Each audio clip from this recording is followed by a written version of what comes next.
Is the world chasing dreams of awakening?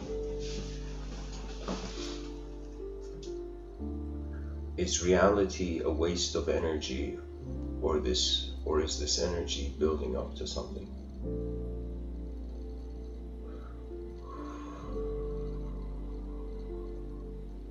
I feel in this sentence, chasing dreams of awakening, we find the human condition, and the dream is for now the unknown landscape we find ourselves in. And as the knowledge of the species increases, we awaken to a new relationship with our world. You know, it's like we can have this view, everybody is dreaming, and knowledge is awakening from the unknown components of the unknown areas of that dream. When I look at my life, I just appeared.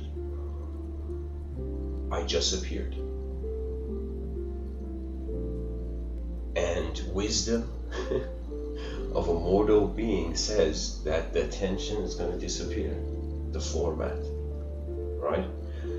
So because we're temporary, life appears as a dream. But if we were immortal, can you imagine the psychology? There would be no dream, there would be no awakening. You know, there would just be going forth.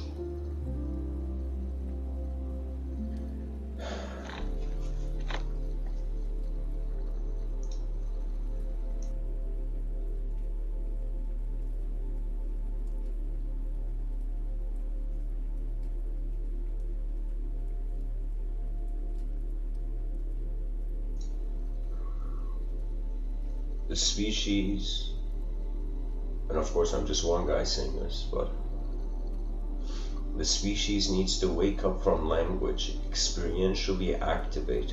Rhythms of innovation will begin, and then new variables enter the picture. That means we are like the strategy of the human being is that what do we do with all this unknown? Endlessly reconnected. And we can say perhaps a dream and awakening are just how you're connecting the dots. A person can feel life is reality. Like there was a Zen master named Chuang Tzu. And Chuang Tzu, the Zen master, he dreams he's a butterfly. When he dreams he's a butterfly, it's as if when he wakes up, he can't tell if he was a butterfly dreaming he was a Zen master, or if he was a Zen master dreaming he was a butterfly. This means the content and how the content is held, and even the duration of the content, right? Isn't it interesting that our awakening in the morning, like when we wake up in the morning, we are in existence. We find ourselves in existence. Right now I'm even speaking from an existential position.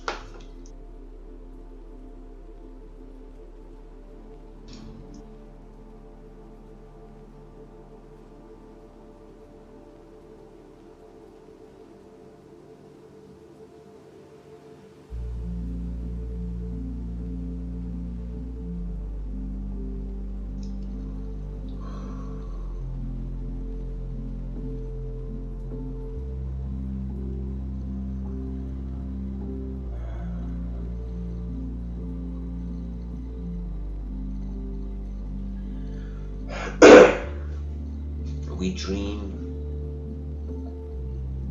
then we awaken, and then when we're in reality, we dream again. That means it's hilarious. Whether we are in sleep or whether we are awake, it's all the game of dreams. People are chasing dreams. You know, and the future is like a dream. You know, the future is like something that hasn't happened, but you know that it will have content, right? Right now I know that I will exist tomorrow, and who knows, of course, you know, who knows how the moment moves, but like how the breath moves, you know, or how long the breath is authorized to stay in the space-time continuum.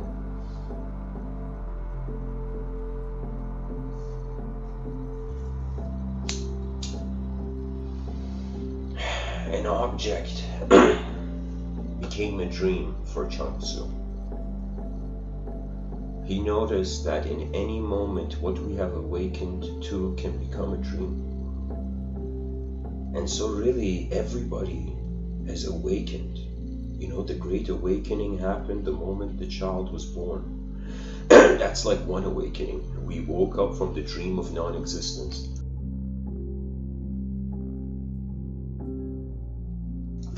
And now in this individual existence, we will wake up from the dream. You know, it's like things are real until they're not. And things are not real until they are, you know. You can say, imagine Edison. I don't know this, but probably if Edison was bold, imagine Edison had seen in his inner realms, he had already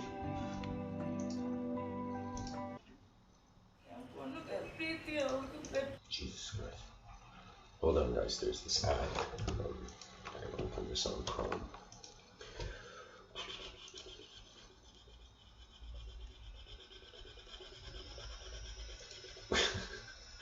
Hold on, guys.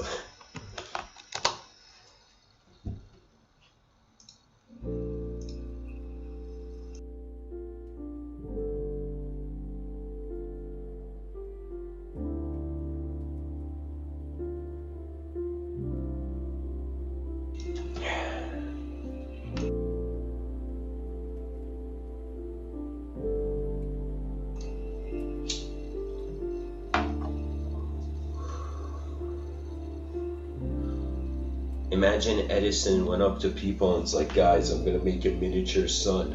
You know, when you think about that, and people were like, get out of Edison, get out of here, Edison, you can't make a sun, you can't make a miniature sun, you know. And what was fantasy, what was just a dream, what was just the imagination couldn't even hold, Edison manifested, right? Or Nikola Tesla invented the AC motor.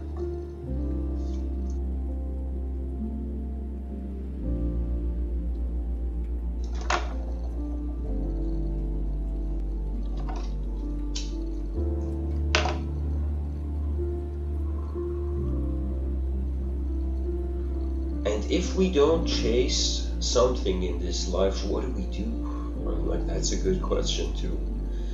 You know, we have dreams of waking up, but does waking up mean stop chasing? You know, stop going towards something? You know, it seems like existence is here to be engaged with, as if like a person finds himself in a room with imagined tools for, I don't know, like tools for fixing an engine. Imagine you found yourself in a garage with endless tools to fix an engine, and the engine's even right there. And the person's like, what's the meaning of this world? You know, and so the meaning of the world is what is there and what is used from what is there, right? And it could be the same, that it's like right now we have been born and everything for our work is here. Everything is here. Everything we need to live or to continue is here. Language is here to continue the mind beyond the lifetime. The hands and the body and the limbs allow to create, I don't know, replications. Like there was this very incredible, I think he's one of the most fascinating people on the planet, but his name is Ray Kurzweil, this futurist.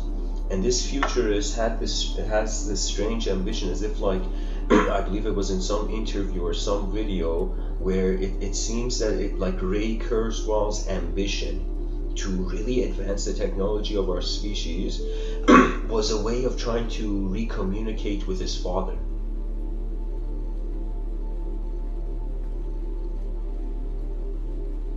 His father who had passed away, as if he wanted to somehow find a way where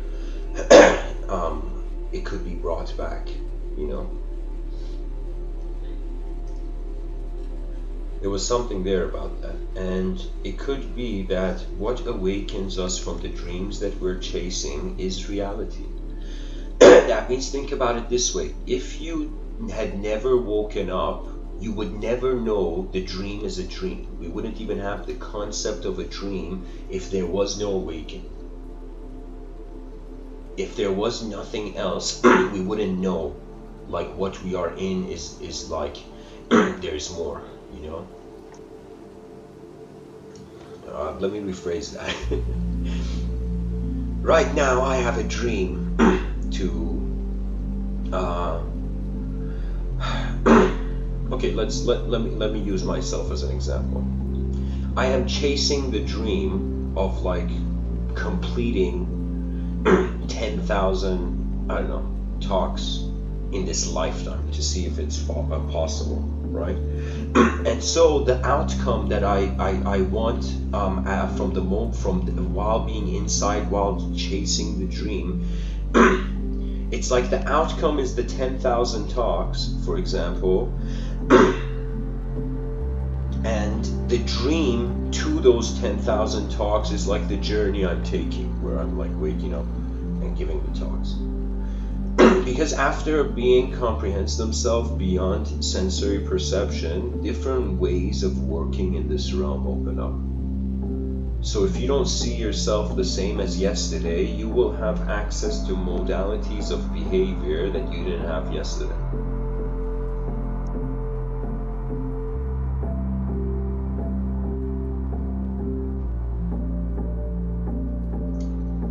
So, for example, one approach could be like, I'm like, no, one more, constantly try.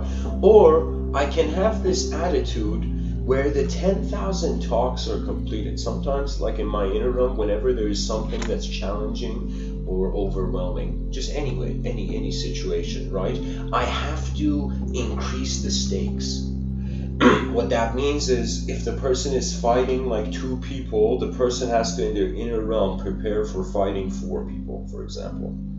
Right? They have to have the ability, like reach the ability to that it's easy to fight 4 people, you know.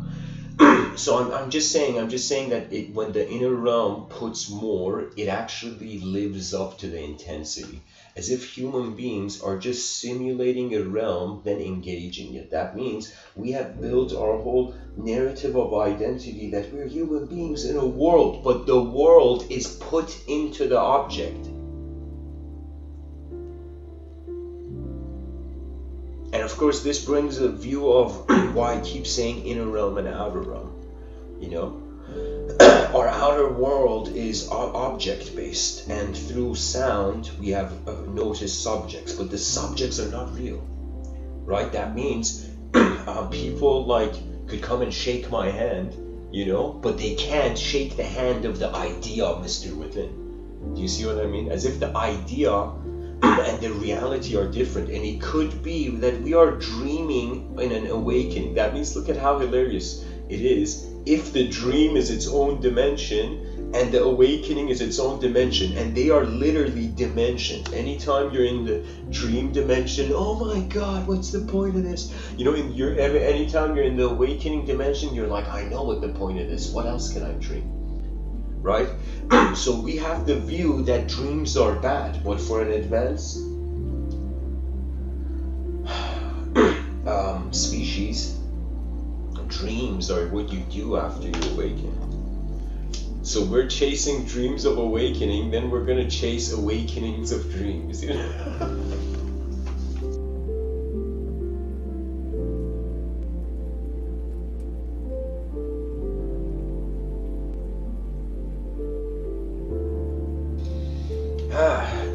But I don't know, like sometimes I look at this idea of the awakening from the cultural program and this term like wokeness they use now, and I would say it's like fetishizing Buddhism. Because really nature is simple. When the simplicity of nature is forgotten, complexity thinks it's the only way. There's so many moments in my life, and these are, I would consider, mystical moments, where I have literally been in a moment where the way the moment was happening was faster or more intense than my inner realms. That means, imagine you're a person who you've zoomed in on things, and suddenly you find yourself in a moment where you're completely zoomed out. Or you're a bird that usually flies in the sky alone, and then now you have come to the branch or something, just moments where I would say the outer realms are moving in ways that are not aligned with my inner realms. In those moments, I do two things. There's different approaches I've had. Some moments I abandon the outer realm. I wouldn't recommend this though. This is more of an emotional thing. Let me see. I feel I need to paint the context a little bit more of what I'm saying. I'm trying to communicate moments in my life where there has been a sort of mystical experience when the outer realms has felt too much for the inner realms. The inner realms has had no choice but to remain simple. In that simplicity, it had access to the presence. When you experience yourself as an energetic presence, there is no identity that anything can happen to anymore, right? It's an event. So we are moving on from the psychology of like a individual human subject inside an object being projected from the object, but now we're reaching a point where the way the intelligence that is moving this object is finding itself inseparable from the movement of the whole universal picture and the universal event. So when a human being realizes the inseparability of attention and energy, or the content found in attention being simultaneously energy, that dichotomy of a dream and awakening goes away. You see the great distraction of the mystics, right? Because I am telling you, I talk about mysticism because I've seen a certain beauty to it, but I know that there's ways you can see it that can trap you. And let me tell you the biggest trap, like I have like this urge to speak about the metaphysical because I feel the beyond is worth looking at or worth walking towards. But I know that it's hilarious because now we're reaching a time where the moment human beings realize they're not a subject, they're gonna stop wanting to be human, because the human is kept as a subject to us. So we're reaching a point where people are experiencing themselves multidimensionally, but more than ever, it's important to stay human. That means as long as you're on this earth, as long as you your attention finds itself in a human body, stay human.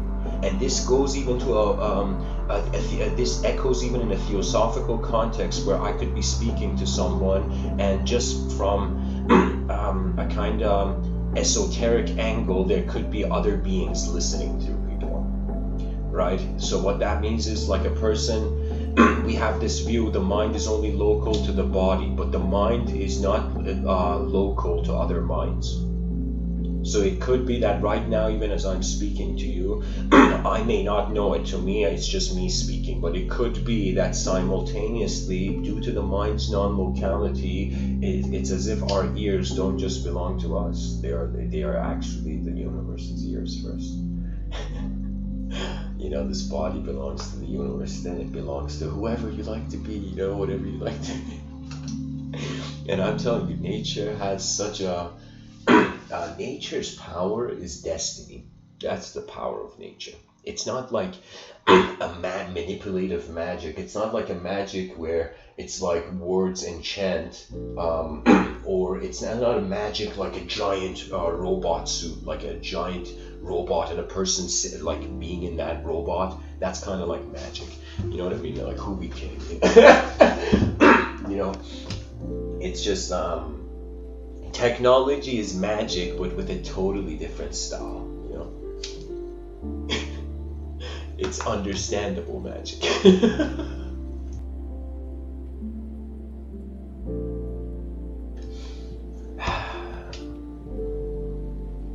The power of nature is that, you know what it is, the power of nature? It's as if nature is building a project that's way bigger than all of our individual egos.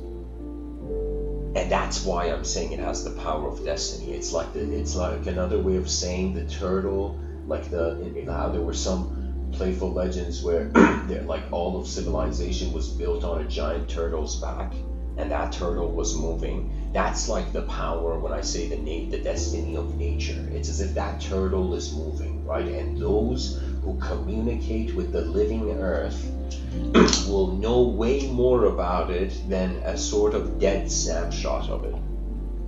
I'm telling you, it's alive. And it's alive and has the potential to be as alive as we are. When children play with toys, what are they playing with? They're playing with their own minds. They're playing with an externalized effort of their own mind. When a person worships in a statue, I remember when I went to India, I found myself in this meditation hall of the Divine Life Society, which was beside this ashram in Rishikesh, Niketan ashram, right? So I went to India for 2 months, just went into, lived in this ashram there, and right beside it was this very important ashram, historic, where the likes of Swami Shivananda, Swami Krishnananda and whatnot were there, right? So I went there and they had a meditation hall and they were doing this ceremony, and I was in this kind of blissed out vibe, and I just go sit in the meditation hall, and in the back, and they don't even realize I'm there, you know, just like a random tourist. Let me see if I could find a picture of it. I actually have a picture of the time I went there. Of the place of like the Divine Life Society. But anyways, so I go and sit in the meditation hall and I'm there and I become blissed out. Anytime I become selfless, that's when my attention moves in accordance more to my energetic being rather than my ideological subjective experience of my existence. So I'm pretty much telling you, I went there and I sat down and I wasn't a concept of myself, I was just there, right? And I remember I became blissed out, tears were running out of tears were coming from my eyes, but I was smiling, this strange smile. The tears that were coming from my eyes, they weren't shaking up the sinuses to a point where my nostrils were blocked. It wasn't like crying. It was just like a very subtle emotion in the back of the psyche, just like you know, it's like a lighthouse, it was kind of like a very distant emotion, that the emotion, if it was close, probably if the emotion was right in me, I would probably have just like my whole nose, I would have become super emotional and like kind of like an actual crying would have happened. But because it was a distant emotion, it was tears about something that had no idea, had no concept.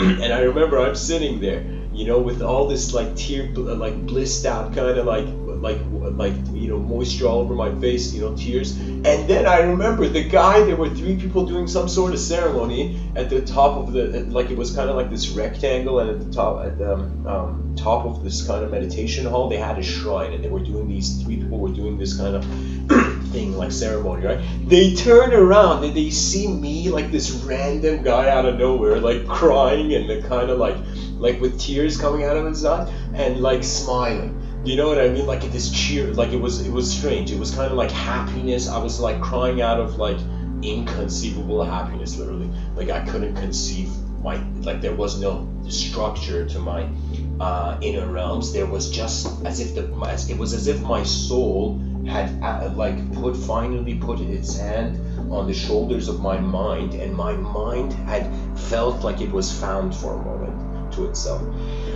You know? And so I remember these guys turn around, and I remember the guy's face. He literally like in himself like stood up. He just turned around, and it was as if I had appeared there out of nowhere. He didn't realize I was a tourist that had just walked in there, you know. And let me see if I can find the picture. Hold on, guys.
Excuse me.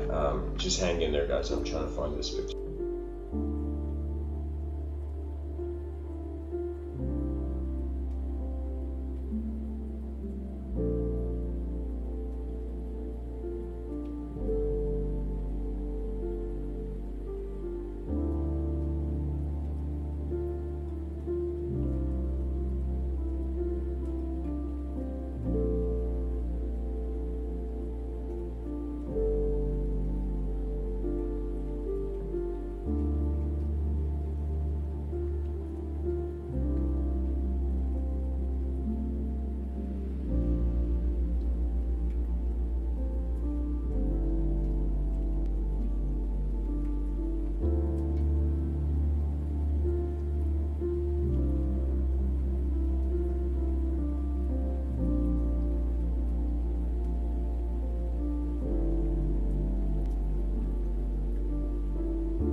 So guys, I found a picture of when I was in the Divine Life Society. This is it. You see.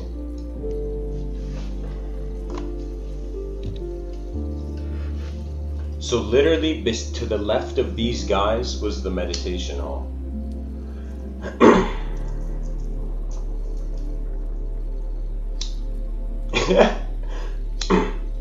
Can you imagine like 3 of these guys? You see people who are walking around the Divine Life Society. So imagine 3 of these people just inside without a clue that I was sitting there, you know, and they turn around and they see.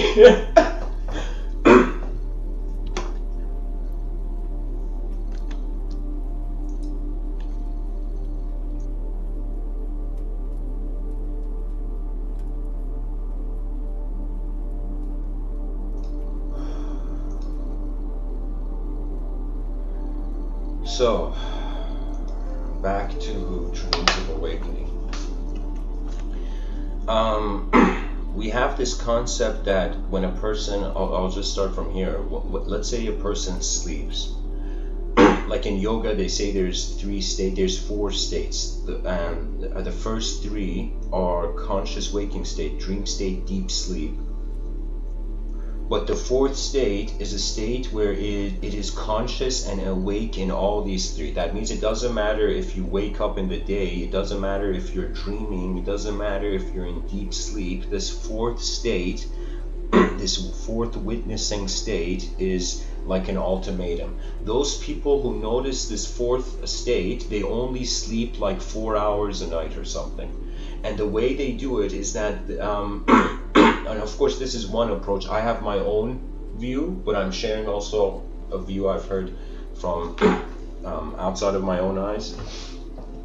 Some yogis say that moment when you fall asleep, when you just, there's a moment, it's not just like suddenly you teleport into nothingness. It's like that moment when the body completely falls asleep. There's a nanosecond, like there's a moment right there. If you can remain conscious there in a balance where your inner realms are not moving too much and your outer realms are not moving too much, you find a wakefulness that is unconditional. So that unconditional wakefulness is the 4th state.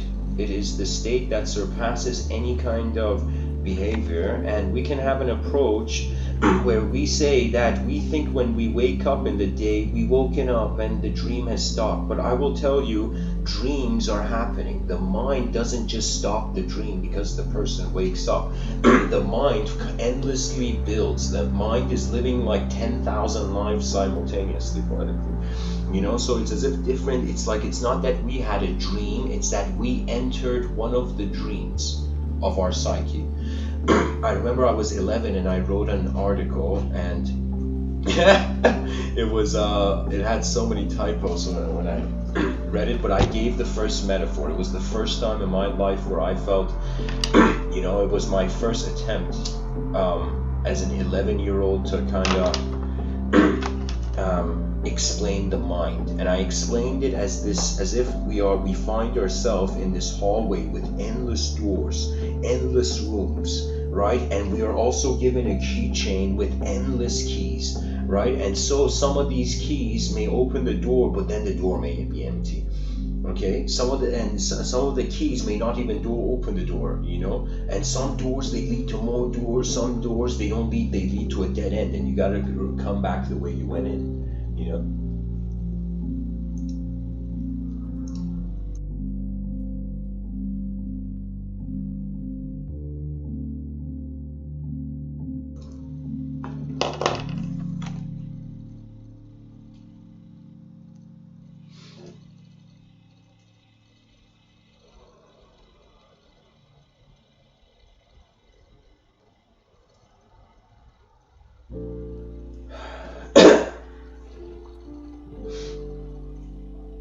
So what I'm trying to say is that even though we wake up from dreams, it could be a possibility that the dream hasn't stopped. So we can say, anytime we notice the dream is a dream, that is an awakening.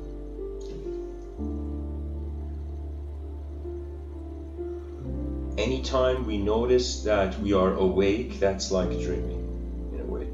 We notice we are awake.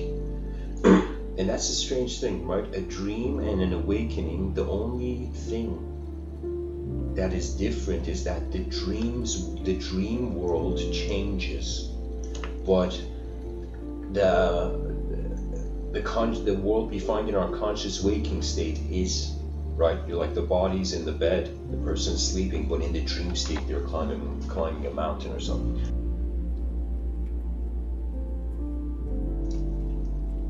And it's as if both the dream can be real. I've experienced dreams that have been as real as reality, so I don't know what to say. It's like sometimes a person who finds themselves conscious in a dream, that's what cyberspace is going to feel like.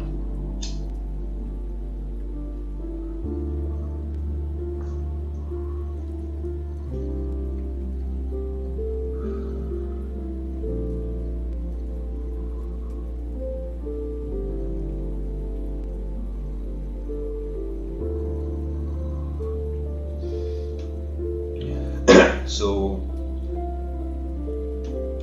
when we find ourselves awake in a dream, that can't be a dream. That means, how can we be conscious and yet not exist? That's the question. What is a dream? Are we conscious of our non-existence? Like, do you know what I mean? It has to be another way where the attention is embodied. Right, so imagine the species treating dreams as like a mysterious dimension, and everybody, imagine, reports back what they find in this dimension. You know, the study of intelligence is so incredible that it's one of those things where it teaches itself. That's the study of intelligence. Like, you're an intelligent being and you suddenly realize, like, okay, what can this intelligence do? It can be. That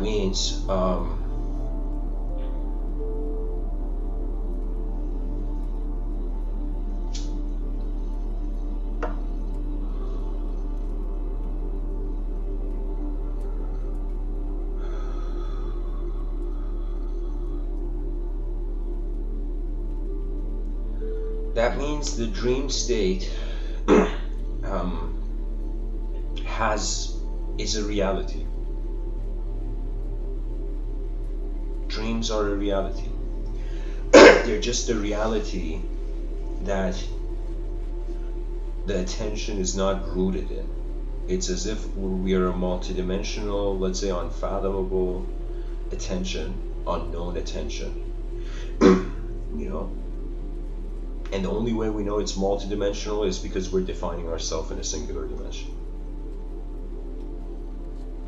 So it's like this unknown multidimensional attention seeding itself in the observable universe. You know, it's like we're a tree. Sorry, not in the observable universe. I mean, it's like the roots of our intelligence are unknown, but its fruits are observable and known and visible. And that means I know what I'm saying but how energy is moving before I am even a person to even say these words, that's unknown to me. So the only way I can comprehend it, it's like when in Rome be Rome, and when in the unknown be unknown. You know, that's like what all the esoteric societies get it wrong. They're trying to be known in the unknown. And the only way you can move in the unknown is to be unknown. At best, a geometrical vehicle can be used.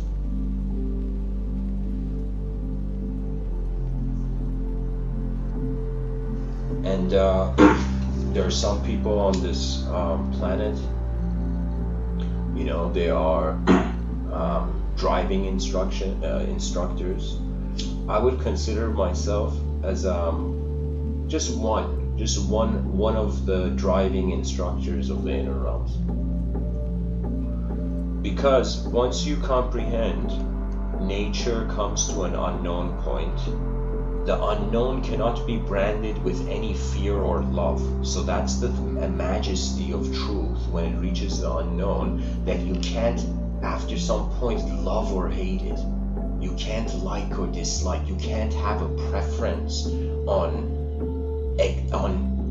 the essence of being, right? So those who understand the unknown, they snap out of the linguistic simulation and they come to know, I would say, their presence instructing them. So what that means is like, what's the word? How you are present is already your knowing before you do anything. So if a person is aware as a presence, they are the watcher of many ways. Their personhood in regards to every environment, whether in the inner realm or outer realm environment it goes in, it changes. You know, a person could be happy watching a TV show, suddenly someone could come and turn off the TV. Why does that person get upset? You know?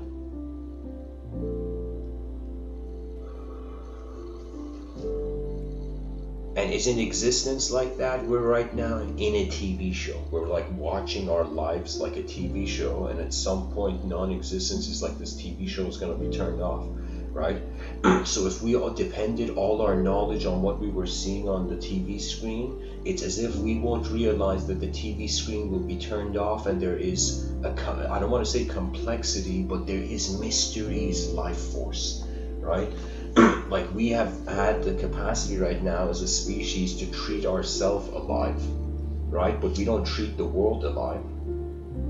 This is why materialism and nihilism walk side by side.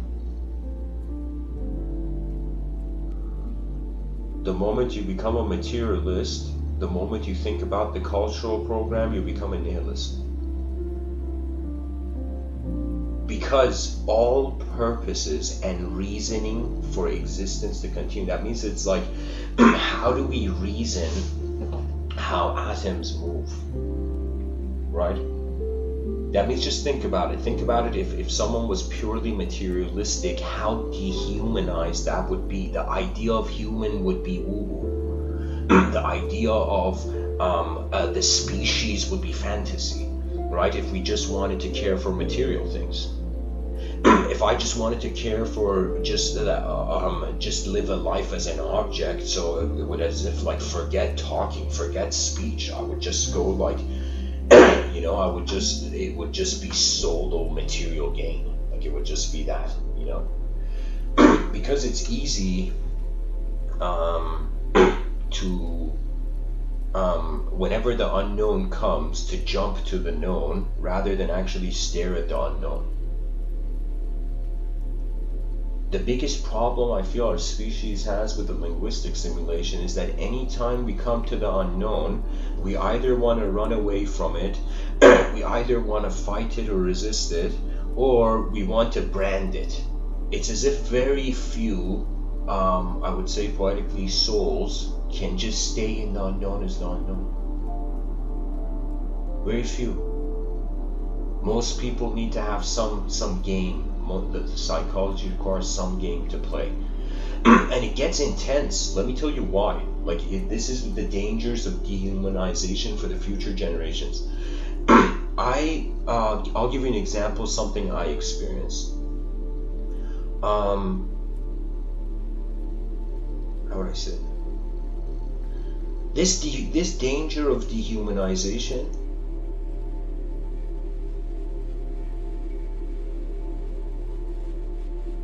it's forgetting the rhythms of nature. It's like living in a machine, like living as a machine, like a machine, and then suddenly waking up to how you were never a machine and realizing the damage that took place by living like a machine as a natural being.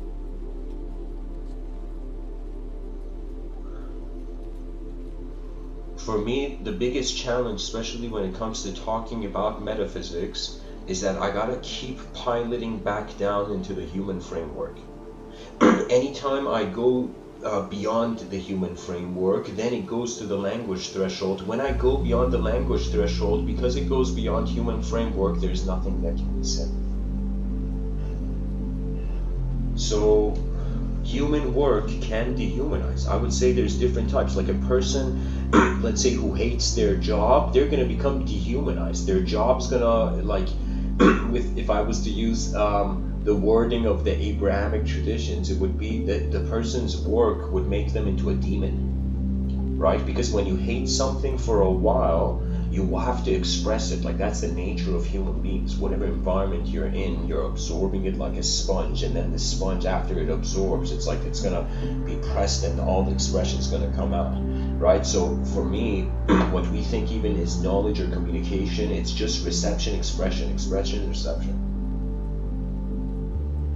It's kind of like I'm doing that on two levels when I give these times, when I give these talks. It's as if I'm expressing, but I've attempted to make the expression second nature, so I don't think about it, so I only receive from my inner realms.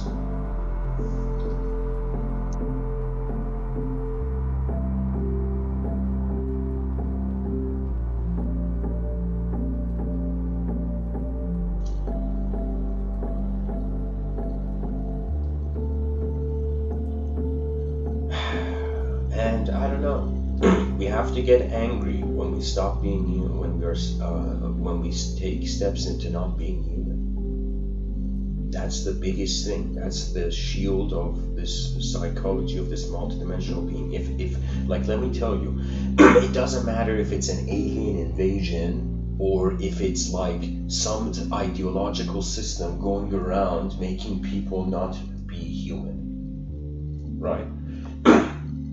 For example, certain metaphysical schools of thought, the person may psychologically feel they don't need to be human. It's like, imagine the person's like, I'm eternal. Why do I need to do anything as a temporary being? I'll just sit in this moment as the whole moment, and I'll never do anything again, because eternity doesn't have to work. Why does eternity need to survive like an animal? Right? So all these ideology, even though it's esoteric, even though it's profound, it's mystical, but I shouldn't say esoteric. Esoteric brings in ritualism. Mysticism surpasses ritualism.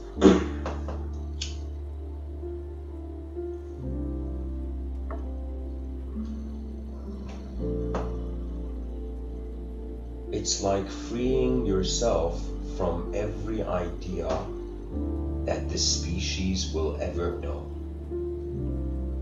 Those people who just understand what I mean by the language threshold, I feel those are the only people who can hear these talks. Because if language has an individual bias, we can never see the world for as it is. We're always seeing the world as we are, right? So an angry person can suddenly feel, this is a cruel world, man.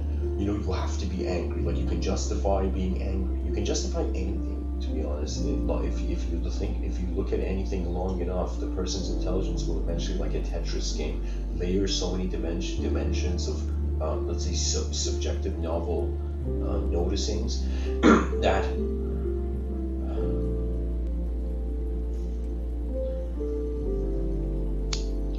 it's like free yourself from what you never were and then you have been free in all that you have been. I mean, it's important. For me, it's honestly like we have to build Earth like a training ground. We gotta build it like a tourist, like we should treat the planet as where manifest beings are like tourists, right? So we gotta create civilization like a giant tourist agency that is trying to make sure 8 billion human beings have the best tourist experience of their planet. You know what that would mean? Like in my science fiction, I've written about this, where the enlightened society realized the moment it took this tourist agency attitude, the government of, in my science fiction, I write about it in the year 5025. You know, it's like society will be different and human beings are living thousands and thousands of years, right? But their inner realms are so advanced, that means it would be a civilization where I spoke about a couple time of global revolutions had taken place. Global psychological revolutions. Right now, we haven't experienced one. Like, let's say the internet was like one sort of global revolution, right? But I will tell you, we are very new. When I say global revolution, this is not just the input of technology. This is like bees in a beehive suddenly noticing they are building the same hive. Right now, we are 8 billion bees that are each building their own hive for themselves.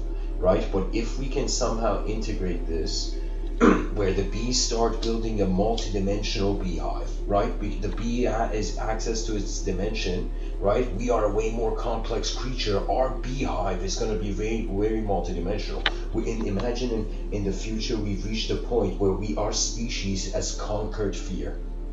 And that's the biggest reason why extraterrestrial contact can happen. That means our species conquered fear by realizing fear was a story of an outcome, but stories were man-made. Stories are generated by language. That means the fear and the experience is another level. The idea you have on the experience is another domain, right? So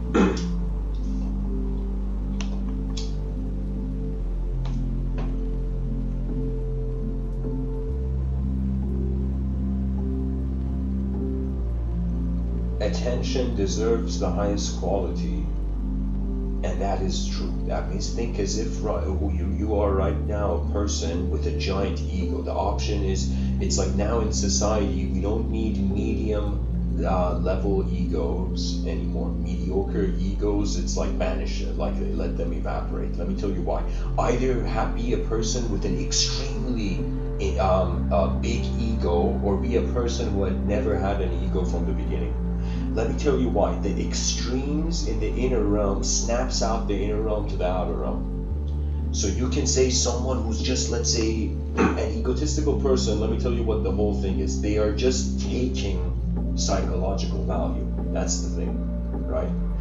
Because if everybody was giving, they would not be the same ego, right? You can only remain the same person as long as you just take. When you give, you are never the same person. In the action of giving, there is psychological shift. It's literally the value, the archetype, the ego had archetypally like extracted. It's like it's giving away. That means it's as if when a person helps, they don't realize they're letting their world evolve. And I will tell you, the compassionate ones on this planet, they will be the ones who will greet truth first. Let me tell you why. Because their soul has the gentleness of the universal ear. I'm telling you, there's certain ways that intelligence moves. Until a ridiculous amount of gentleness is there, it can't apply. And that gentleness only comes when you're not fighting with the context of your reality. Like there was a scene in Transformers that made me laugh. It was one of those moments where I'm like, what the, like it was a WTF moment for me seeing Transformers.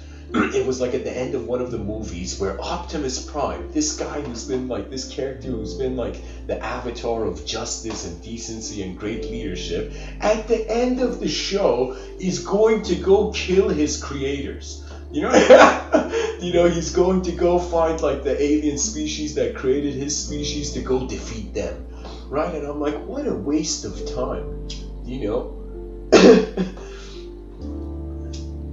Can you imagine? It's like when Friedrich Nietzsche said God is dead and man killed him. God was like, oh my God, he spent so much time creating this human being but doesn't even care for me. Like, you know? So for me, there was something very hilarious about what can justice do after it reaches the ultimate justice, go berserk and try to reverse engineer. So it could be the case that after you become the most perfect possible and everybody's giving you a thumbs up, you know, that's when you're like, okay, I experienced perfection. What now? Oh my God, chaos of the causal position. You know. So I'm saying there was something strange where after you have reached the perfect ending, it's like the person may want a perfect beginning. So unless you have a gentleness that you began perfectly, you won't have a need to reverse engineer. Right? And that's what trust and gentleness does. Because I'm telling you, there's this view that genius is around. Everybody, genius is like think of it this way, a sort of radio frequency. You know, it's like a channel on the radio. It's something you can tune in. You know, right now we think like it's something, but I would say it's rhythm. It's rhythm through it's explorative rhythm. So if genius was shy, only a gentle world will allow it to show. That means, let's say we are 8 billion human beings and we fix the networking problem. We fixed a situation where 8 billion human beings could communicate to one another, no problem. Okay, somehow it would be equivalent to a manual telepathy, you know. But the idea is that the species can communicate. That's like if somebody has a great idea, that idea could suddenly be globally accessible. So now the only problem would be sharing the great idea, because the way that human experience appears, if the person doesn't communicate, the inner realm event that has come to them passes. That means sometimes like I'll be honest, sometimes I say things that are silly. I know they are silly, right? But the reason I say them, I even sometimes make certain jokes, is because that inner realm landscape is too unique, right? So I feel in my inner realms, I'm walking in a museum. Yeah, that's the way I can say it. It's like walking in a museum. If you touch the thing, you suddenly don't have access. If you touch the museum object, like suddenly there comes the logos, is like, sir, I need to escort you, you know, out of the building. You're touching too many of the museum objects, you know. And you'd be like, no, logos, I'll be good. Yeah. And the logos is like, okay, don't touch the objects. And the person goes, on communicating in accordance to the authorization of the unknown, right? There's a difference between someone being in a room, not knowing what that room is, then moving in the room, then someone realizing that room is like I don't know, their friend's house or something. Do you know, they have a comfort there. It's as if like, you know, with their close friend, it's like their own house, you know, in a way. I'm saying not like to that level, but I'm saying like, you know what I mean? It's there's different. If you have understanding, then you move, or if you move and then hope to understand one day. I mean, like, yeah. It's like we need to climb the mountain starting at the top.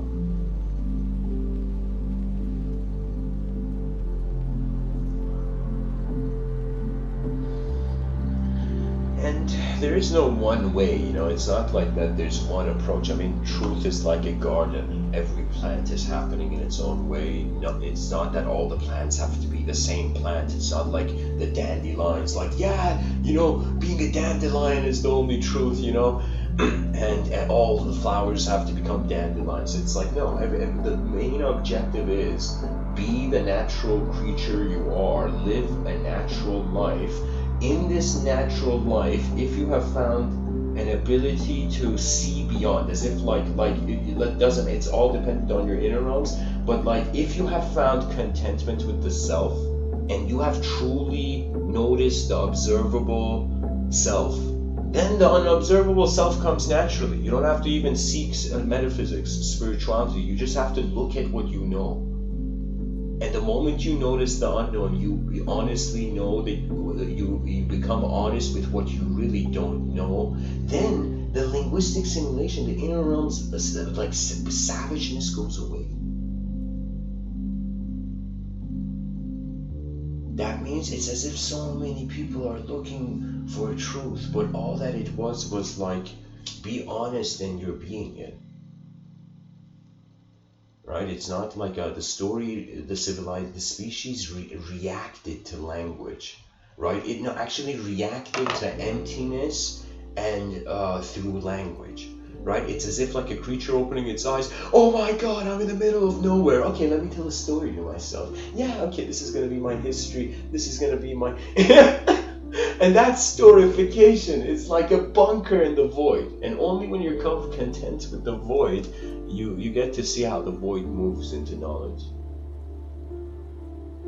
Kind of like how yogis would say those who understand silence, they comprehend all of speech. That means if you're comfortable with the silence, language doesn't bother you. If you're comfortable with stillness, movement doesn't bother you. Because for most people, how I feel death in this kind of society we've built is going to, perhaps, like the way it happens is that it shocks. It's a shock factor, right? So if we live more consciously, that shock factor should be less, right? Because the energy is going to feel. Imagine you're a wind, okay? And you're a wind of evolution. And so this wind, at the end of pushing everything it has pushed in its consciousness, is going to wonder, what did I do though? You know, at the end of your life, the person's going to be like, yeah, you know, I got all my desires, you know, I became powerful, you know, I had everything, but what did I do though? You know, like that mentality is like, you know, the liberation of the future, you know? Where we care for our performance. I treat this moment as much of a performance as like when I'm alone, that's a performance too. Energy is just, it's like as long as the gears of the machine is moving, there is a performer in the human story. The human story is a performance.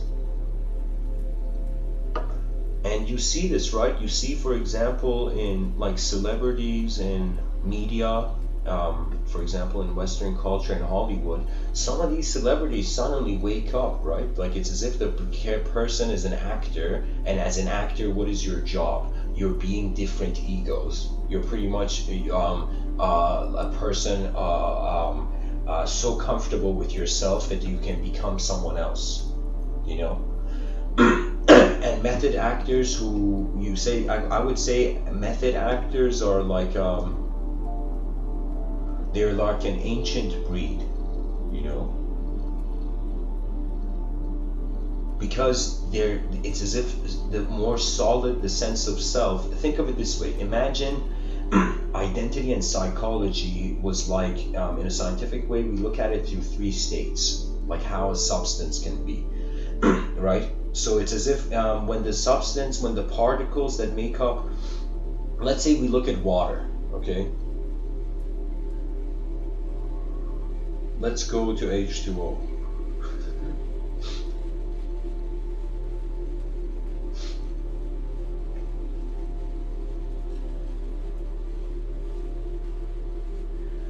It would be something like the states of mind are solid, liquid, gas. It's like a person who believes in a specific language is a solid state in the inner realms. The person doesn't want to change. They've dressed up in a certain way in the void behind their eyes as a subject, and they don't want to take off that clothing of the mind. Right? So that's solidified. Like if I say I believe all of this universe is like a bottle of water and the energy in the universe is like inside a bottle, but I actually believe it's a bottle, right? So that would be something like I've solidified into that image. But for example, an actor, a very advanced actor that goes and acts, that actor is aware, it's like their psychology is in a liquid state. And you find that, right? You find that because a lot of celebrities, they have relationships with, you can say, the psychedelic realm, or there's a fascination with altering the state of consciousness, right? Because it's like a river, right? Their psychologies are like a river, you know? They want to endlessly be, right? So, and that endless desire to be is like an endless desire to actually change, because that is the nature of our true being.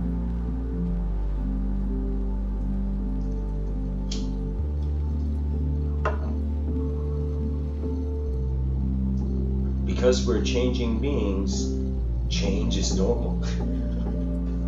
You know, we shouldn't suffer about change. We should freak out when we notice we're not changing.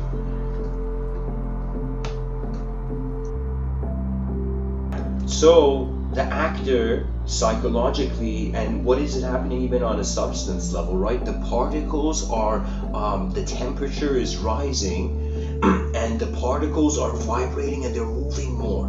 Right, they're getting out of control. Like the particles, when you like melt ice, it's like those those particles are like titans breaking their chains that the gods shackled them with. You know, like I would say, if a nuclear bomb went on in ancient Greece, it would be as if, like, you know, the titans got out. That's how people would have probably spoken about it. Right, the elemental secret, like an energy source from another realm, like activated here. You know, it could be that when we break the atom, and there is that whole nuclear. I haven't brushed up on this in a while, so the terminology is. Okay, so there are different levels, but let me stick to this. Let me finish one metaphor. So solid, liquid, gas. Solid, liquid, gas. Solid, you want to be a specific kind of human. Liquid, you are watching your senses of self throughout the day, right? But then to be gas means to be a state of mind that has nothing to do with the outer. It's unconditional. That means whatever can happen, it doesn't change how that attention is being. That's what I mean by unconditional. The moment we notice an unconditional relationship of attention and nature simultaneously as now, you're free. Because there's no one that cannot be.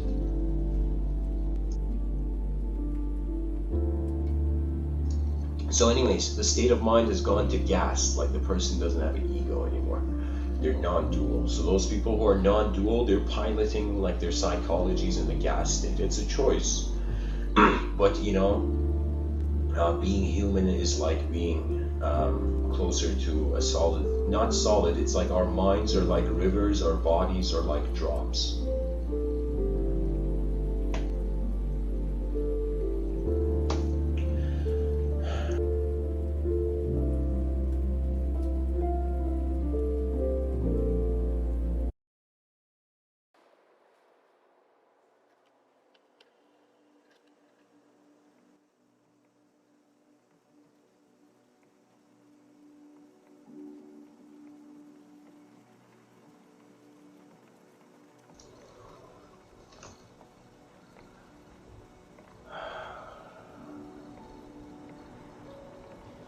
So we are going from 1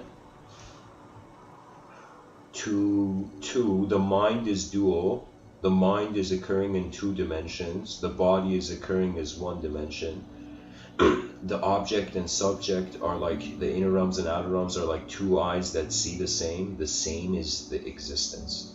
So we can say existence is made. It's like the number 1.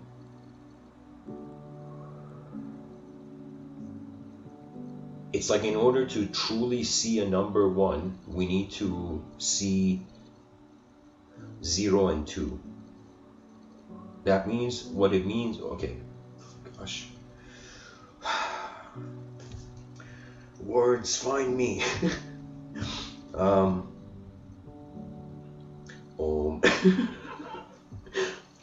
Yeah, I'm joking.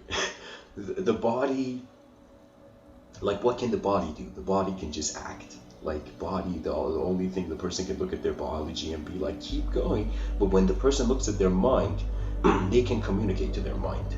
Self-communication, we treat that as thinking, but thinking, I'm saying that word is ignorant.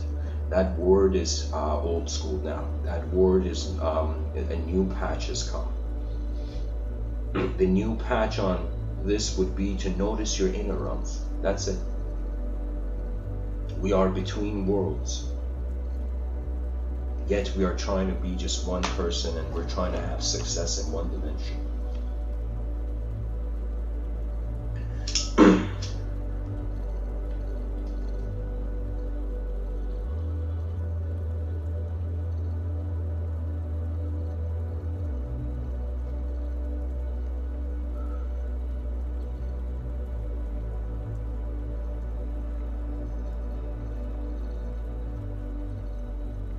And could it be that the incarnation of creaturehood is like the tears of an inconceivable being? You know, we are the residue of the universal.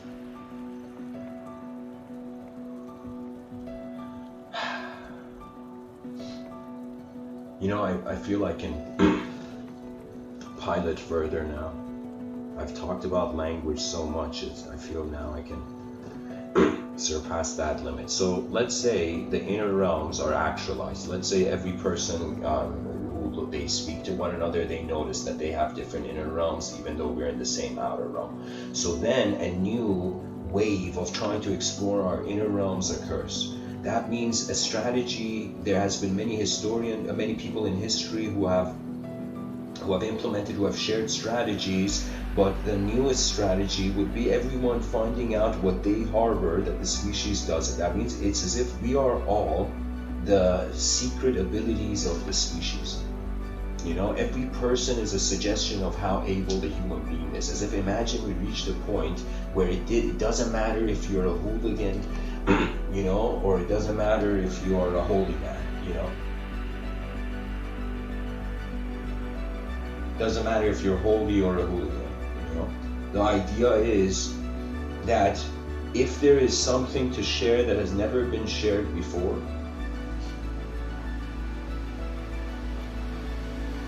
it's like live for the world that you're only in once.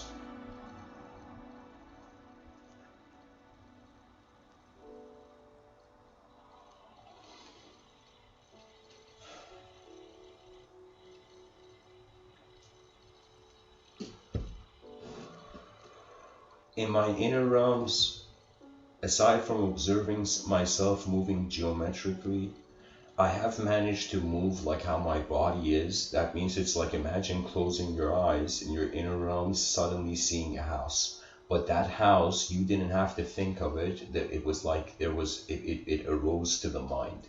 Now imagine moving in a house, your eyes are closed, and you're moving in a house, and you move in that house, and you start interacting.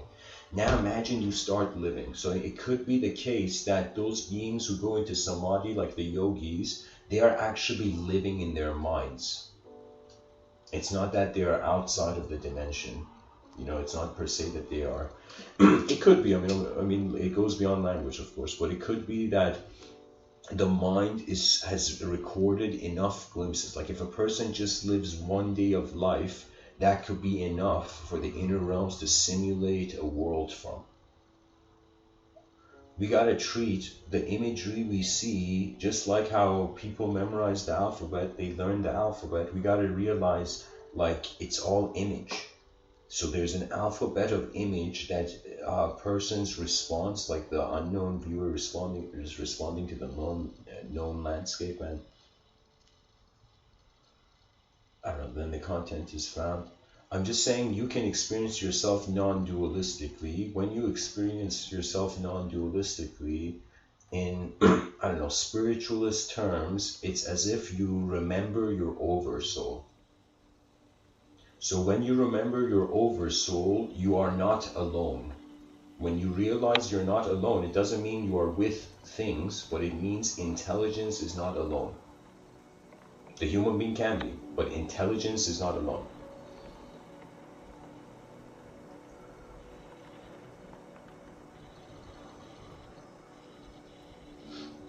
I believe it was Saint Francis of Assisi, where he said, "It is in dying to self that we are born to eternal life."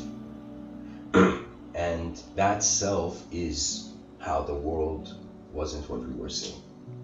So the self of the world realm in the illusion has to be let go of. A person can't just let go of like their past. That means if a person is moving from a house to another house, okay, so it's not enough just to move your stuff to the other house. You have to also close that inner event. You got to close that simulation to allow the brain no longer to be, it's like a phone with many applications open. And enlightenment is like when you put the phone down.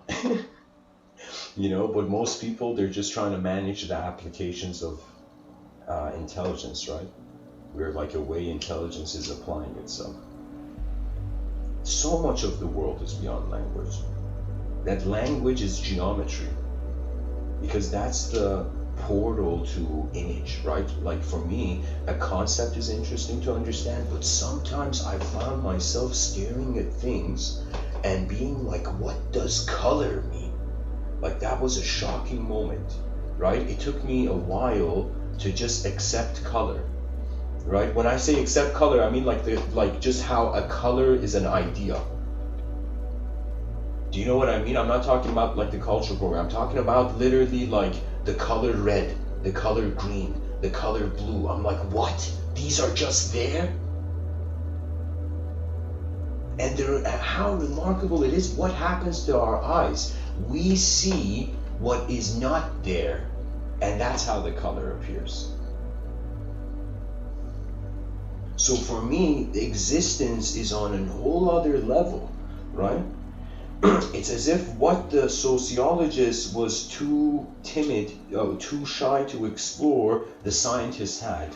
What the scientist was too shy to explore, the psychologist had. What the psychologist was too shy to explore, the philosopher had. What the philosopher was too shy to explore, the mystic had. What the mystic was too shy to explore didn't exist. It was the death of doubt and the death of truth. The death of certainty and uncertainty, because we are not a machine. And so it's like the rebellion of a spirit in a machine through making the machine realize it is in the spirit. It is the power of the free will. It is a wind. It's a roar. That's what it is. It is an awakening of the universe. That means forget the Big Bang. We should call it a new theory will come, the big roar theory. It's like we can change the image. Because the idea at its core remains. Ultimately, all concepts have a beginning, and they have a middle, and they have an end. And those people who understand that's how time works, their analysis of every system comes from really quickly being like, how did the system begin? How is it functioning, and how is it going to end? Right? And these are the three factors where in any idea you find, you have to literally like a very fast swordsman just instantly go find that points in the system. Right? That means even for people who are working for companies, I don't know how many people ask their employers questions of like, with what vision did this movement begin? With what vision is it being held? And with what vision is it choosing to leave the realm? Right? Because businesses have life cycles too. And in this world where everything's become business, right? So we have to kind of like, I don't know, it's like I'm hoping to see the day where all these, what do you call it? Sales gurus online, they start talking about karma.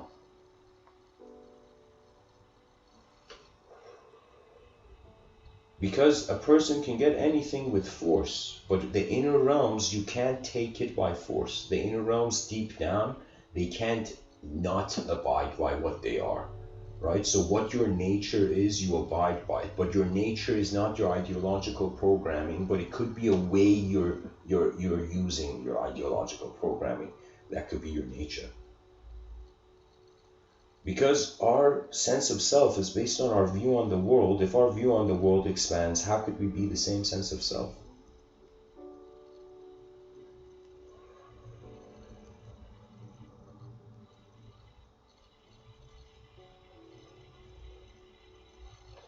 That means two options. Either eternity Is the illusion or eternity is the truth, or the temporary is the illusion, the temporary is the truth?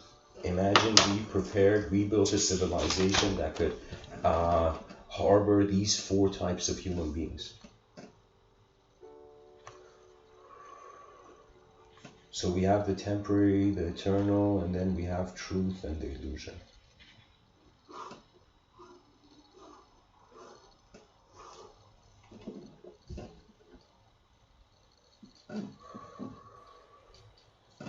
We have to build a civilization, and let's say human beings advance to a point where they can communicate as temporary truths. That means it's okay if there's a temporary truth. It's okay if somebody is a human being and they say my truth is this. You know, it's like what's not okay is just impinging on global freedom, right? That's the only thing that's not okay.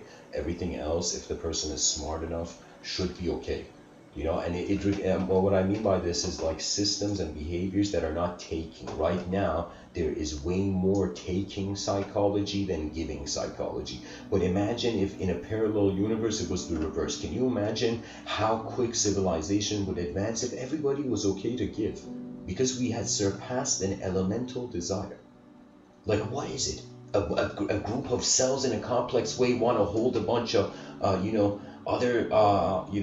it's like atoms want to play with atoms before they are no longer atoms. Like, is this the game of desire? When we treat ourselves as advanced intelligence, we can't behave, in an unadvanced way. That's unsightly,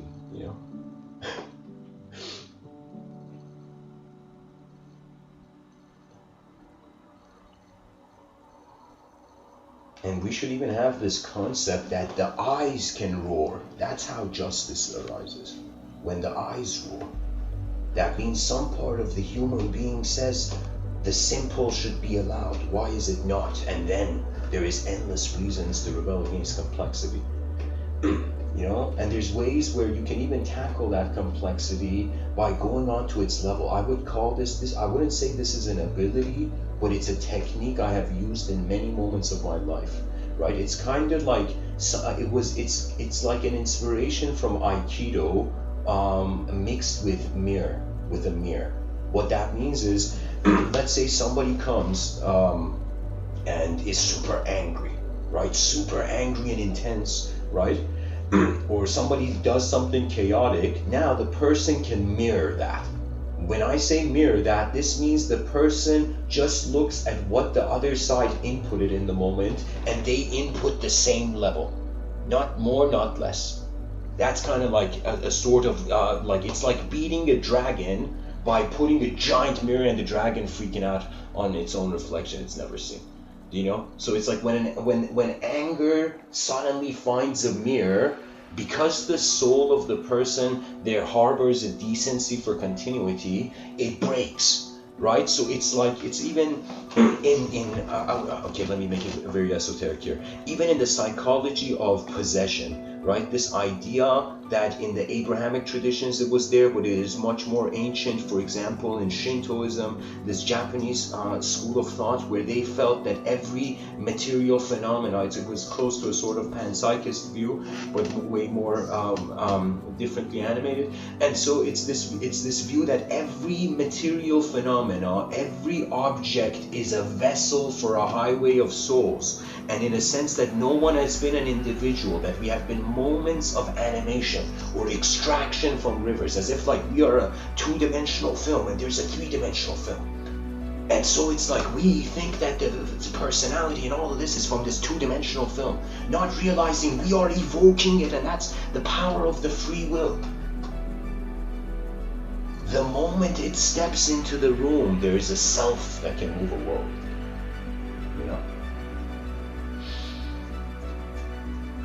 We're so advanced and we don't realize it. It's ridiculous.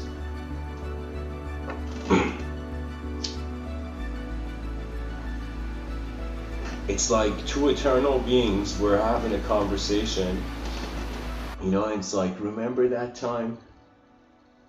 I'll say it this way. It's like two eternal beings, and one of them's like, hey man, do you have the time? And they both look at each other and start laughing,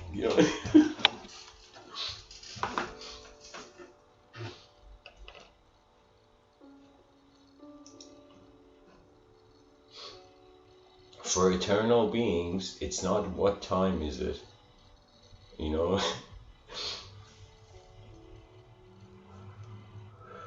It is time is. And even got too many pictures I want to draw at the same time.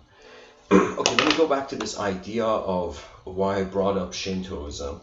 Because if Shintoism is like Rene Descartes would like, you know, it would make sense to Rene Descartes. Like Shintoism could have been potentially an inspiration of Rene Descartes, I don't know.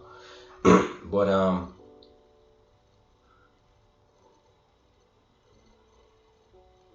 it's the idea of individual ownership. So no longer a body owns a mind, and no longer the mind is like an object, like the body can own it. You know, the body could be like, this is my mind. It's like what we say is mind is energy of nature moving. Mind is like, so many people care about magic, they don't realize like the miracle of how they're existing right now. Like it's the mind's magic, you know. It's the mind's evocational ability. Because I would say for the multidimensional, magic doesn't exist. But for those who are singular, magic is like, oh my god, where did that come from? You know. Tell me this isn't on mute. Okay.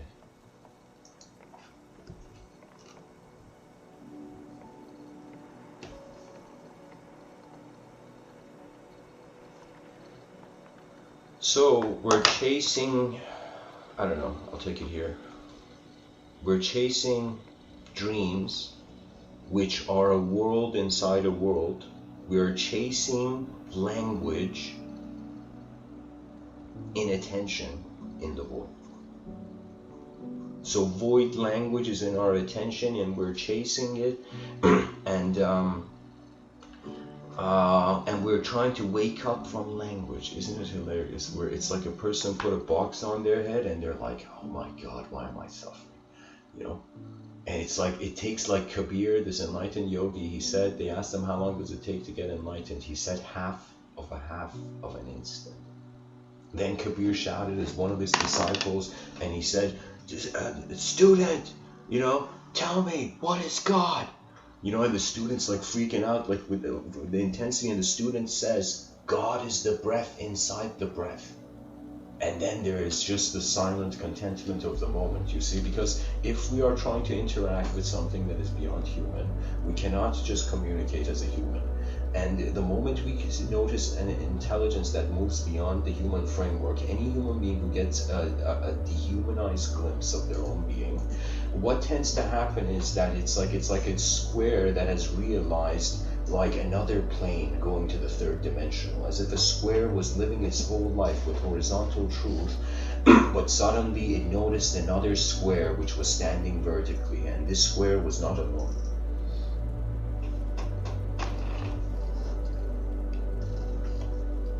So it's like that square noticing the three-dimensional.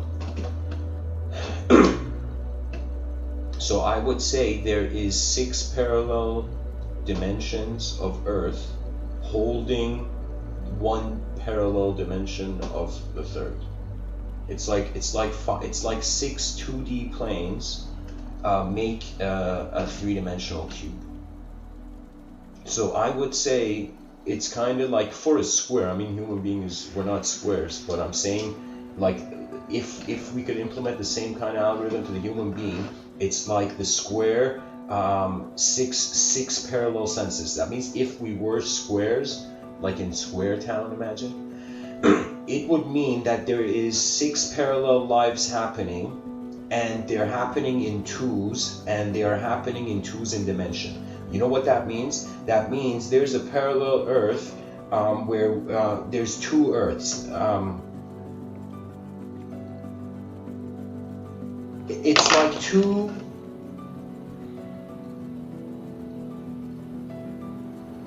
It's like 2 times 3. Okay?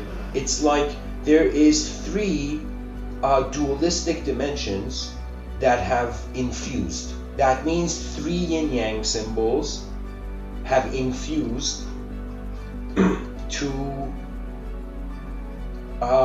be like a sphere, a yin-yang sphere. So I would say, just like members of a species, it's as if creatures are birthed through multiplicity. Like there's multiple, like when we look at the human dimension, for example, there's multiple human beings, and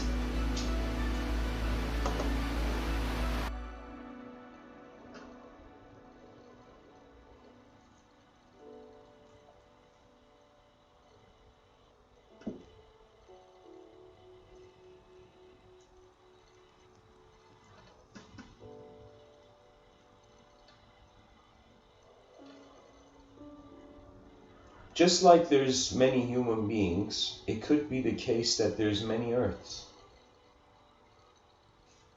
There could be an Earth way more prosperous. There could be an Earth less prosperous, and they could all be in the same moment.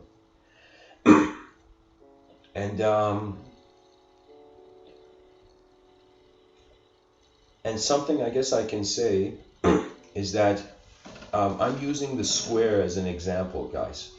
But somebody in the chat section wrote the number 6 3 times. Let me tell you, that's an address. That's not a number.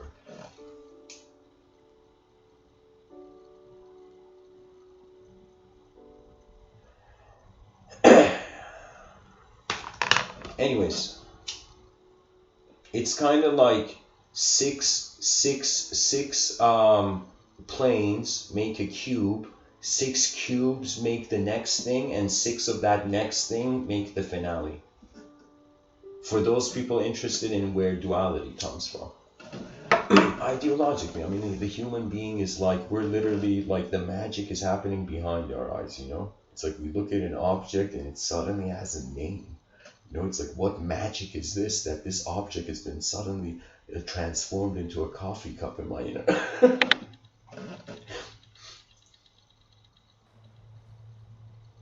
And I shouldn't say it's magic is like just a culture. It's like the word doesn't mean anything. It's all attention moving in the void in different states to itself, and based on a maturity and remembrance of those states. That means it's like the cultural program, be playful in it.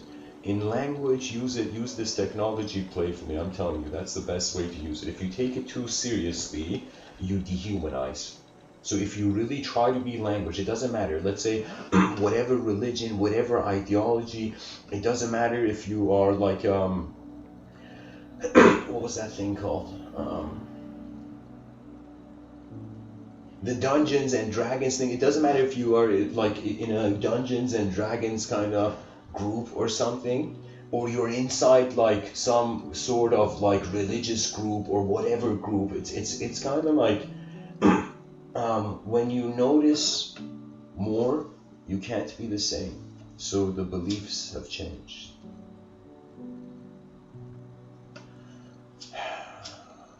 Language is too heavy of a burden to carry sometimes. That's why I'm saying be playful. It can possess you. Language can possess a person. What that means is a young kid could be trying something and somebody could come and say, you're a failure, get out of here. You know, and that language can literally replace the effort of that kid to see who he would be to himself, not who he would be to others. Because others never see our eyes. You know, the reason I talk comfortably is because I know whatever way the audience hears it, because it's not the same inner realm, because my memories as a human being and how I've been exposed to life and walked through it, it's like different than the walks of life of all the listeners, right? So deep down, I know that we are trying to build a world between two worlds. Language is a bridge. It is a bridge of our hidden lives becoming the dawn of wisdom for the species, you know?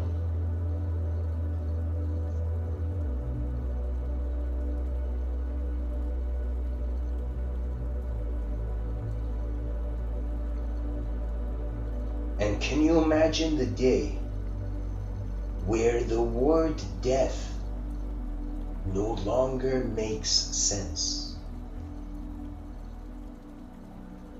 You know, for me, a person can make language their enemy, they can make language their friend. You know, treating it as like the soul of the universe that you're befriending, that you're choosing to live alongside. It's a symbiosis with truth. It is not a becoming of truth per se, you know? That means I ask myself, why is it?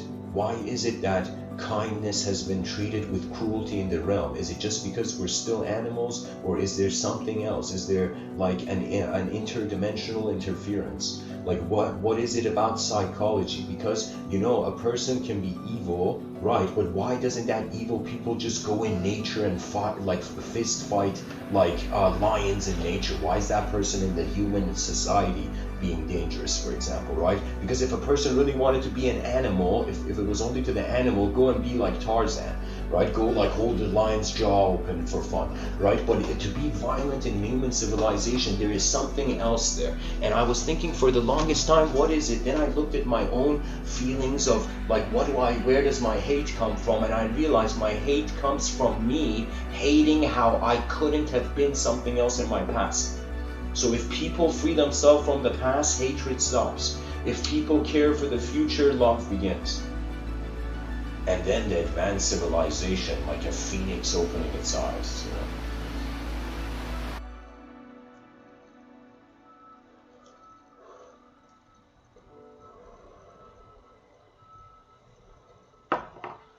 I'll share something personal, but I'll share it in a way where, not with details,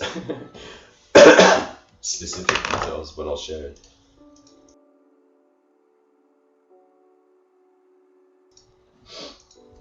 A cousin of mine who was a very cool kid, and I'm a person, my background's from Iran. At a young age I came and lived in Canada, and then there was a back and forth, and then I just came and stationed in Canada, right? But a cousin of mine who I hadn't seen for many years, just this cousin of mine, it was like I have a twin brother, so him and me and my brother, we were all like the same age, right?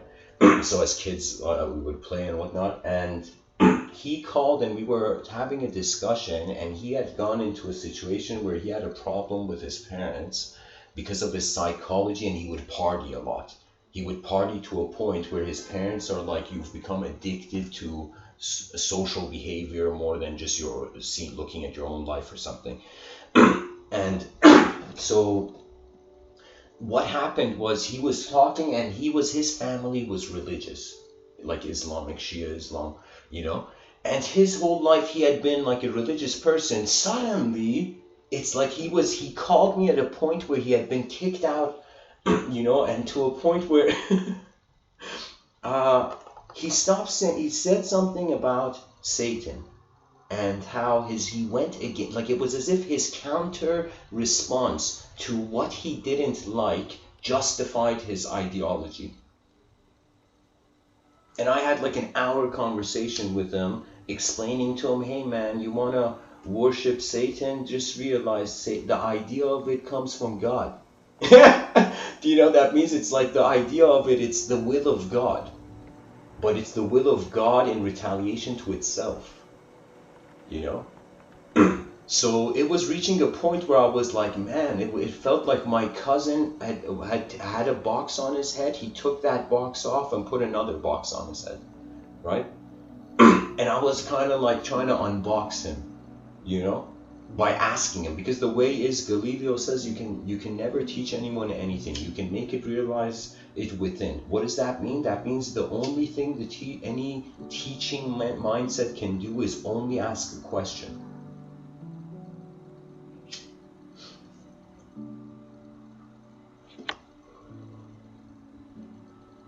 Then the question acts as a mirror, and then the person looks at their own life again. So I'm telling you, it doesn't, like, these are all archetypes. Carl Jung was so ahead of his time. He managed to generate secular, he is like the most important person to try to animate secular culture's morality.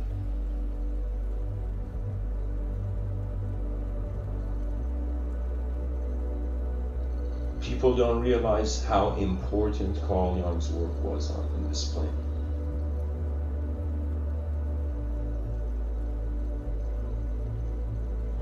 But anyways, what I'm trying to say is, like, for example, the archetype of the fallen angel is the archetype of an angel that could not see it was wrong, so it had to make the whole world wrong, right?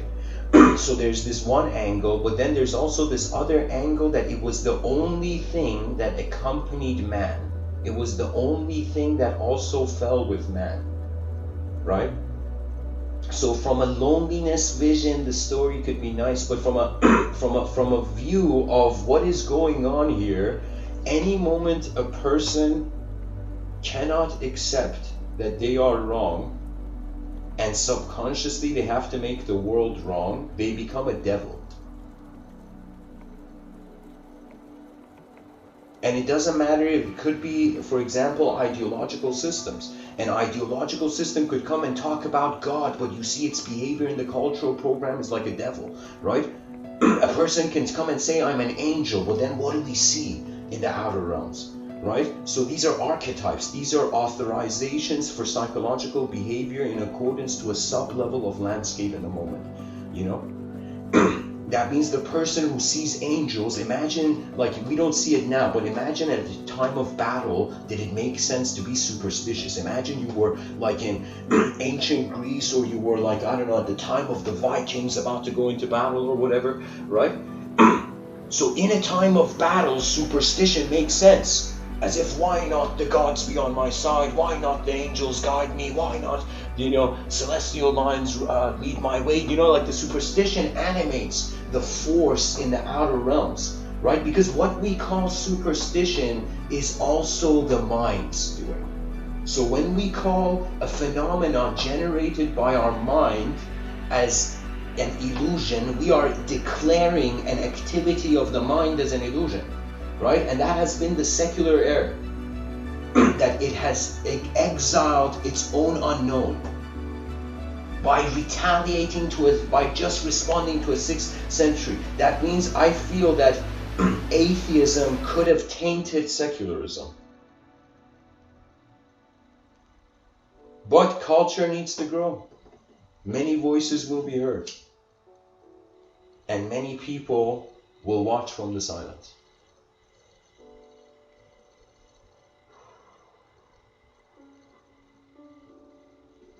So you can chase any dream here, and you can even chase waking up from that dream. But after some point, it's like nature's just doing its thing. And the psychology laughs at how it suffered. Because what can you do with suffering? You just endure it, and then do something new. Endure new, endure new, endure new, something like that. That means the challenge of life is to endure the new. Endure until the novelty gives us life again.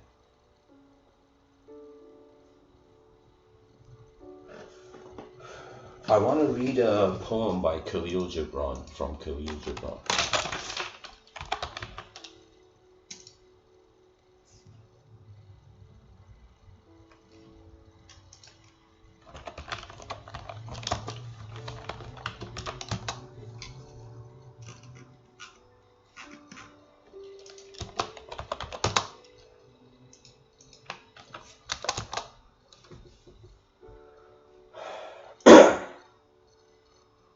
Excuse me.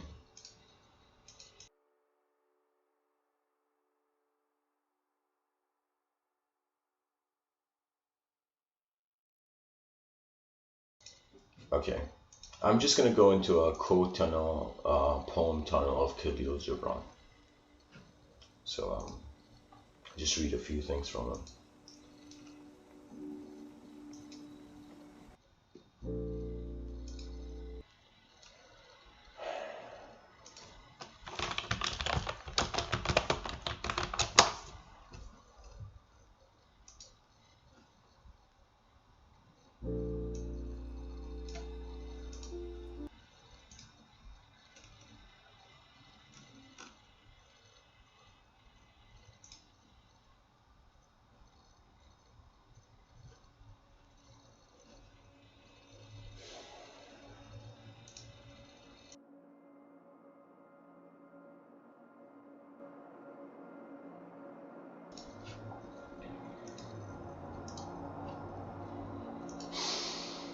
In Sufi mysticism, just mysticism, I would say dervish culture, the idea of the pearl was the idea of enlightenment. So back in the day, right now people are calling it enlightenment, but in some cultures they called it the pearl, and it was like that which was hidden in the oyster, as if the oyster was an illusion and what's in it is the pearl.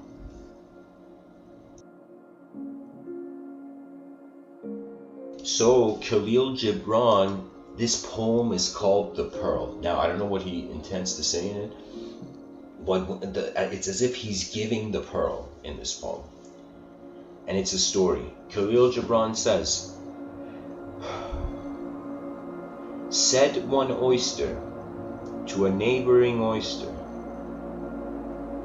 I have a very great pain within me. It is heavy and round, and I am in distress. And the other oyster replied with haughty complacence, praise be to the heavens and to the sea. I have no pain within me. I am well and whole, both within and without. At that moment, a crab was passing by and heard the two oysters, and he said to the one who was well and whole both within and without, yes, you are well and whole, but the pain that your neighbor bears is a pearl of exceeding beauty.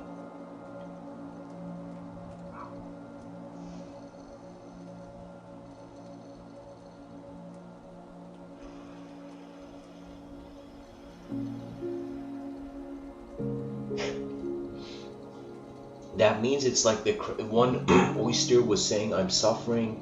You know, the other oyster was like, no, I'm complete, I'm not suffering, right?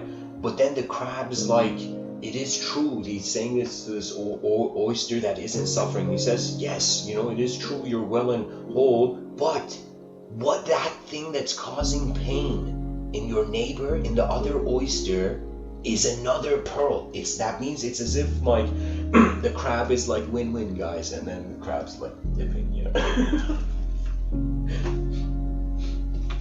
Hopefully not into a sauce, you know.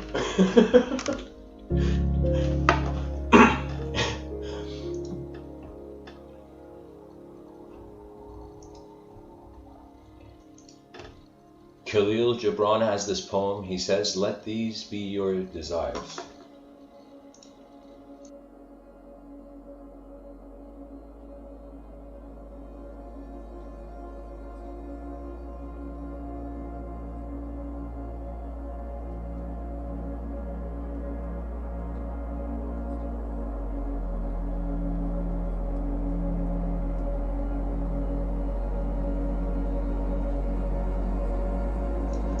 Khalil Gibran says, love has no other desire but to fulfill itself.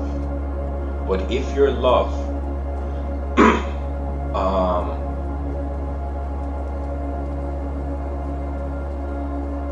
if your love must have desires, let these be your desires. So he's saying love has no other desire but to fulfill itself. But if your love must have desires, let these be your desires. That means if you can't get rid of your desires, at least let these be your desires, he said.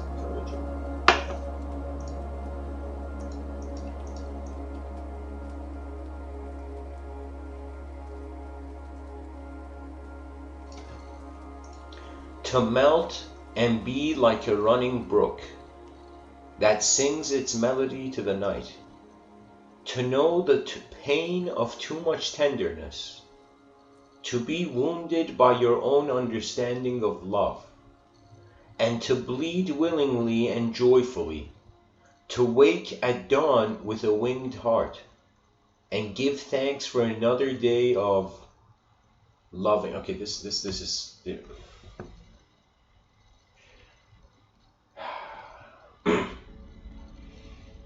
I could be speaking through a mistranslation, I feel.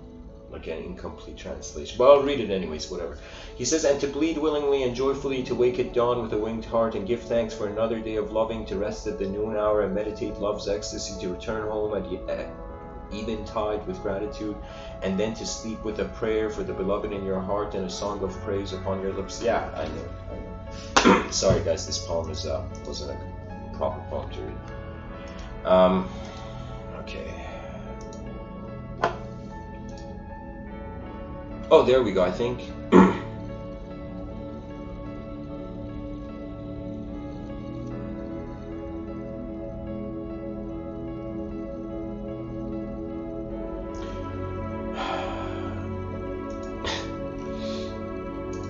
Okay, Khalil Gibran says,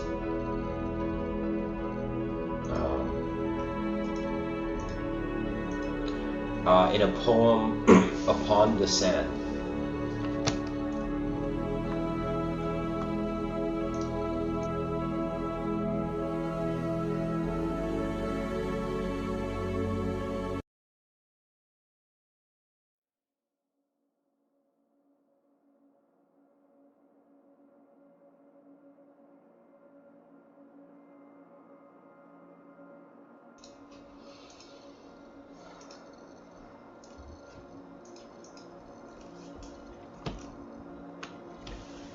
Said one man to another, at the high tide of the sea, long ago, with the point of my staff I wrote a line upon the sand, and the people still pause to read it, and they are careful that naught shall erase it. And the other man said, and I too wrote a line upon the sand, but it was a low tide, and the waves of the vast sea washed it away. But tell me, what did you write? And the first man answered and said, I wrote this, I am he who is. But what did you write? Yeah, so that means one person wrote it and the shores didn't take away, like the water didn't wash away the message. Then for the other one it did, and now they're just checking to see what they each wrote. So the first one wrote, I am he who is. I am he who is. Is it he or be? I can't tell. I am he who is. I am he who is. Then he asked the other man, but what did you write? And he says, and the other man said, this I wrote. I am but a drop of this great ocean.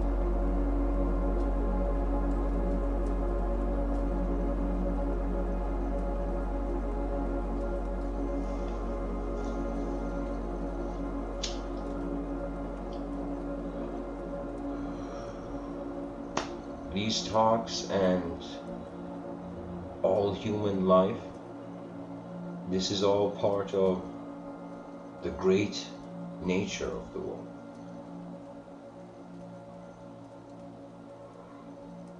Allegiance with how the spirit of our universe animates in regards to our attention moves.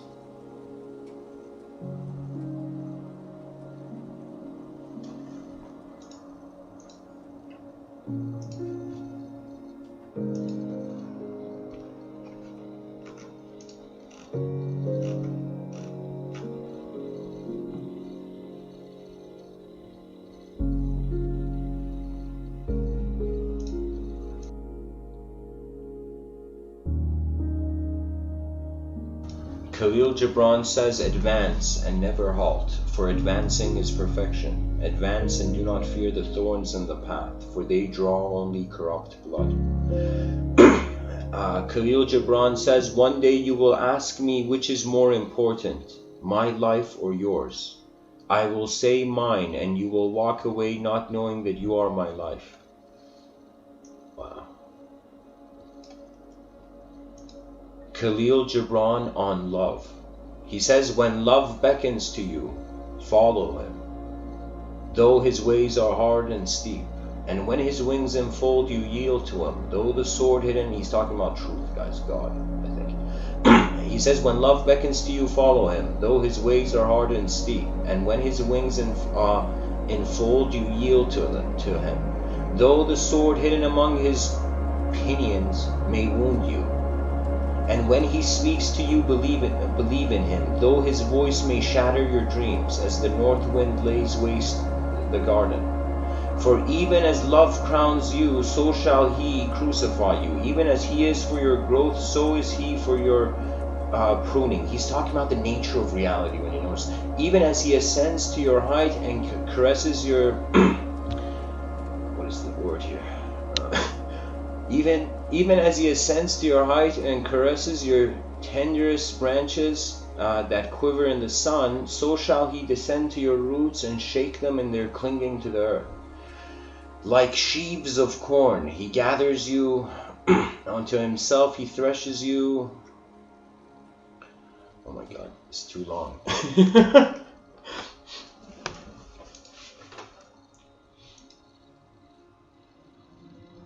Sorry guys, I clicked the page away, hold on.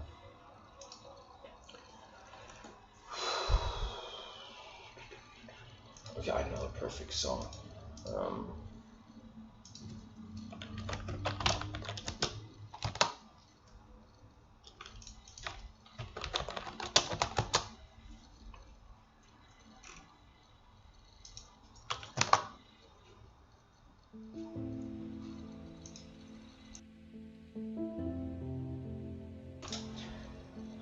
Okay, to continue.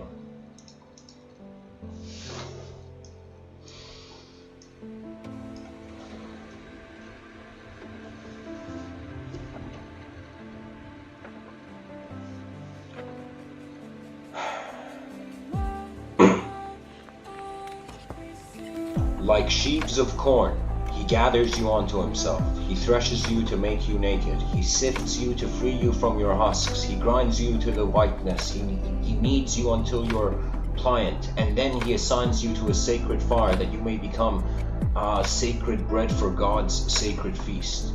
All these things shall love do unto you, that you may know the secrets of your heart, and in that knowledge become a fragment of life's heart. But if in your fear you would seek only love's peace and love's pleasure, then it is better for you that you cover your nakedness and pass out of love's threshing floor. Into the seasonless world where you shall laugh with not all of your laughter and weep with not all of your tears. Love gives not but itself and takes not from itself. Love possesses not, nor would it be possessed. For love is sufficient unto love. When you love, you should not say God is in my heart, but rather I am in the heart of God. And think not that you can direct the course of love. For love, if it finds you worthy, directs your course. Love has no other desire but to fulfill itself. But if you love and must, oh look at this, the rest of it. But if you love and must needs have desires, let these be your desires. To melt and be like a running brook that sings its melody to the night, to know the pain of too much tenderness, to be wounded by your own understanding of love, and to bleed willingly and joyfully. To wake at dawn with a winged heart and give thanks for another day of loving, to rest at the noon hour and meditate love's ecstasy, to return home at eventide with gratitude, and then to sleep with a prayer for the beloved in your heart and a song of praise upon your lips. That means, excuse me, double excuse me.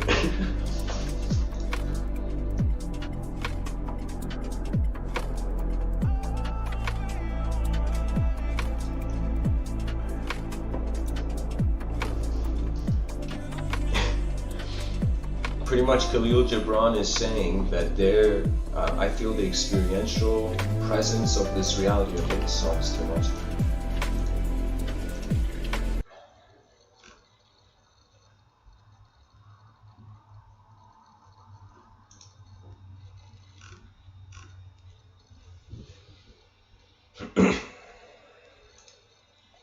Pretty much the idea that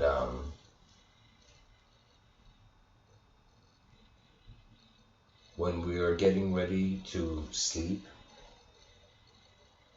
we sleep with a sort of honor for the outer realms.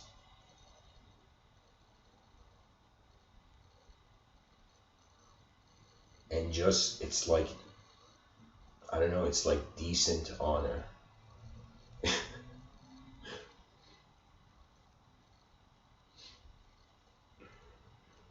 or like honors decency, like I feel like Khalil Gibran saying like sleep like that. Khalil Gibran is pretty much saying sleep like a samurai, you know.